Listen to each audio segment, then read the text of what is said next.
Vijayawada Machilipatnam highway మీద గండిగుంటలో highway నుంచి 1 kilometre దూరంలో ఉన్నటువంటి సిఆర్డిఏ ప్రాజెక్టులో 320 గజాల ఈస్ట్ ఫేసింగ్ ప్లాట్లు, లేఅవుట్ ప్లాట్లు అమ్మకానికి ఉన్నాయి.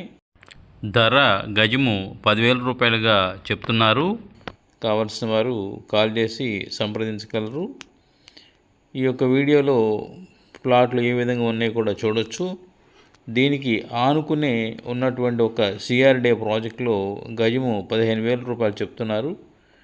ఇందులో డెవలప్మెంట్స్ అంతగా తక్కువ ఉన్నాయి కాబట్టి మేము 15,000కి ఇవ్వాలనుకుంటున్నాము. కావలసిన వారు కాల్ చేసి సంప్రదించగలరు. ఈ యొక్క ప్లాటు గండిగుంటలో హైవే నుంచి 1 కిలోమీటర్ దూరంలో ఉన్నవి. 320 గజాలు, 160 గజాల ప్లాట్లు 2 అన్నమాట ఇవి. కావాల్సిన వారు కాల్ చేయగలరు. Thank you very much.